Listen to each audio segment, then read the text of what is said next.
वंदे मातरम जय श्रीराम जहाँ को नहीं सारा भारत वर्ष में हिंदुत्वर आध्यात्मिकर गोटे नुआ वातावरण आरंभ हो जो सनातनी हिंदू माने आज को वर्ष वर्ष आगु कौन लोभरे भୟରେ प्रलोभन मिछ सेवाल प्रलोभित हो निजर मूल वैदिक सनातन हिंदू धर्म को त्याग करी ईसाई जाइतिले सनातन हिंदू धर्म को त्याग करी विधर्मी पलटि से माने पुनः पश्चाताप करी निजर स्वधर्म सनातन वैदिक धर्म को प्रत्यावर्तन करछन्ति। वैदिक रीतिनीति अनुसार पुनः सनातन हिंदू धर्म को परावर्तन करछन्ति। सनातन रो महापर्व महाकुंभ मेला रे वैदिक रीतिनीति अनुसार शुद्धिकरण करी पुनः सनातन हिंदू धर्म को निजर स्वधर्म को प्रत्यावर्तन कर सबुठारु आश्चर्यर कथा कौन सी लोभरे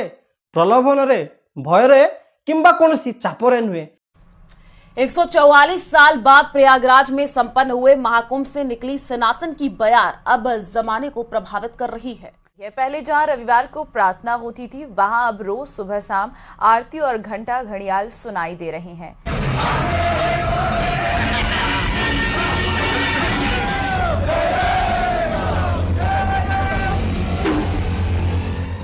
चर्च बना भैरव मंदिर, दीवारों पर लिखा जय श्री राम, सनातन ही सर्वोत्तम, बांसवाड़ा में घर वापसी।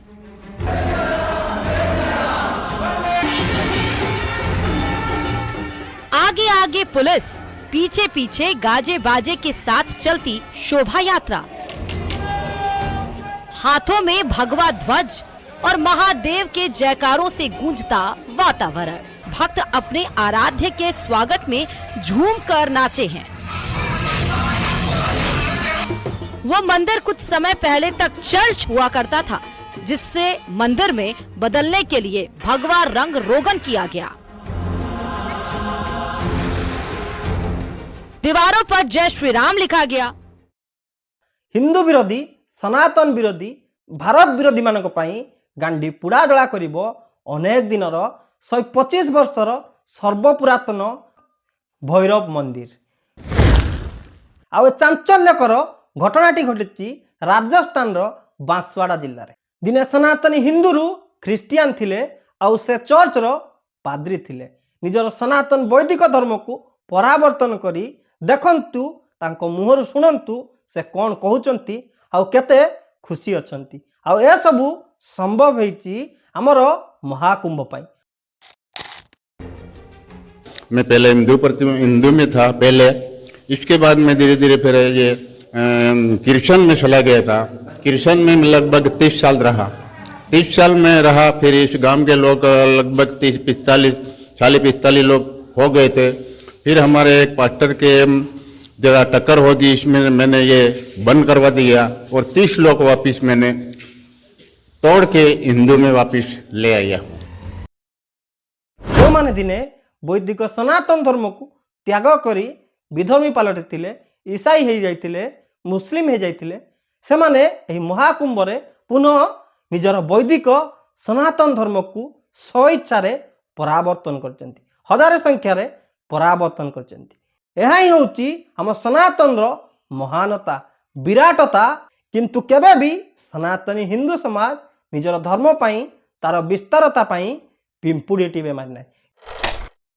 सेइति तो दीर्घ 125 वर्षर चर्च आज पुनः भैरव मंदिर रे परिणत होईची। आ देखंतु ता मंदिर प्रांगण रे केमिति मंदिर भितरे सनातन रो गुंजरण होची, जयकार लगा होची प्रभु श्री रामंकर। केमिति ता कांथरे प्रभु श्री रामंकर नाम लेखा होची। एहा होची सनातन रो महानता। सधर्मे निधनम से परधर्म भयावह। हिंदू समाज को सनातन धर्म सभ्यता संस्कृति को भारत माता को सर्वनाश करिया पई जते भी विदेशी विधर्मी सक्रिय अछंती सेमानंकुटू सावधान रहंतु। निज धर्म सभ्यता संस्कृति पई संगठित रहंतु। आ जते बेले भी विधर्मी माने आसी हम निरीह हिंदू मानंकु प्रलोभन देखाई धर्मांतरीकरण करचंती, ताकू विशेष भावे विरोध करंतु।